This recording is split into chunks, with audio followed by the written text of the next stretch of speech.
మన బండ్లగూడ మున్సిపాలిటీ పరిధిలో మన Kismatpur Vivekananda statue government school దగ్గర ఇక రోడ్లు ఇలా ఉన్నాయి.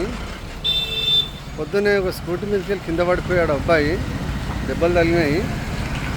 మరి మా బండ్లగూడ మున్సిపాలిటీ స్పెషల్ ఆఫీసర్లు ఎక్కడున్నారు?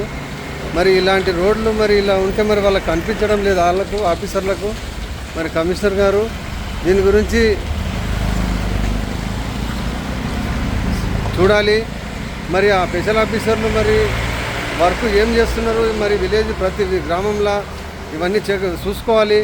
మరి మన బండ్లగూడ మున్సిపాలిటీ ఏ విలేజ్లో పోయినా, ఏ గల్లీలో పోయినా మరి ఇప్పుడు వర్షాకాలం ఉంది. మరి ఇలా ఉంటే ఇప్పుడు ఎవరన్నా కింద పడితే, ఇంతకుముందే ఒకసారి ప్రాణ నష్టం అయింది, ఒక అబ్బాయి చనిపోయాడు బ్యాంకు దగ్గర. మరి అలాంటి ఇలా ఉంటే మరి మీరు నిర్లక్ష్యం చేయకూడదు. మన ఇంతకుముందు స్పీడ్ బ్రేకర్ల గురించి కూడా ఎన్నోసార్లు మేము అడిగాము. మన ఈ బ్యాంకు దగ్గర ఒక అబ్బాయి చనిపోయాడు అప్పుడు 2 years కింద. ఆ స్పీడ్ బ్రేకర్లు కూడా మన పిడిజి నుంచి అపోలో ఫార్మసీ వరకు అక్కడక్కడ వేయాలి. పోషమ్మ టెంపుల్ దగ్గర కూడా రోడ్డు మొత్తం గుంతలు ఉంది.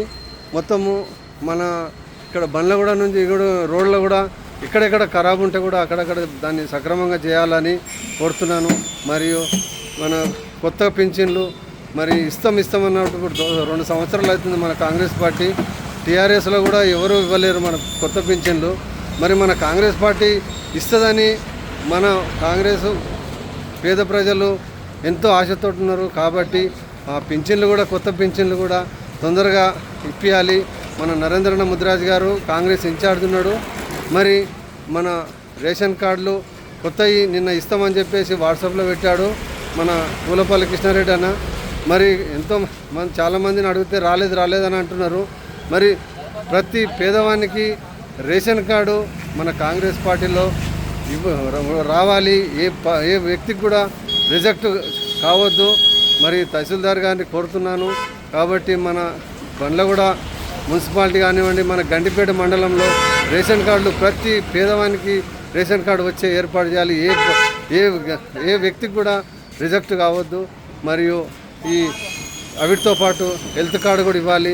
మరి 60 గజాల స్థలాలు అప్పుడు 2006లో ఎలా ఇచ్చారో వైఎస్ రాజశేఖర రెడ్డి సీఎం ఉన్నప్పుడు, అలా ప్రతి గ్రామంలో గండిపేట మండలంలో 500 మందికి ఇళ్ల పట్టాలు ఇచ్చి, మరి వీటితో పాటు ఇందిరమ్మ ఇళ్ళు 5 లక్షల రూపాయలు ఇస్తున్నారు. అవి కూడా వీటితో పాటు ప్రతి గ్రామంలో 500 మందికి ఇచ్చి మన కాంగ్రెస్ పార్టీకి పేద ప్రజలు వాళ్లకు ఇప్పించి, మన కాంగ్రెస్ పెద్దలు నరేంద్రన్న ముదిరాజ్ గారు కాంగ్రెస్ పార్టీ ఇన్ఛార్జ్ ఉన్నాడు కాబట్టి మన ఎమ్మెల్యే ప్రకాష్ అన్న గారు మరియు జ్ఞానేశ్వరన్న ముదిరాజ్ కాంగ్రెస్ పెద్దలు చిన్నలు మన పేదలని గుర్తించి వీళ్ళందరికీ న్యాయం చేయాలి.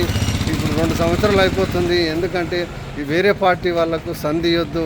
మన కాంగ్రెస్ పార్టీ నమ్ముకొని ఉన్న మన పేద ప్రజల్ని ఎప్పుడు గుర్తించుకోవాలి. మొన్న వార్డ్ మెంబర్ కిస్మత్పూర్. జై కాంగ్రెస్, జై హింద్, జై హింద్.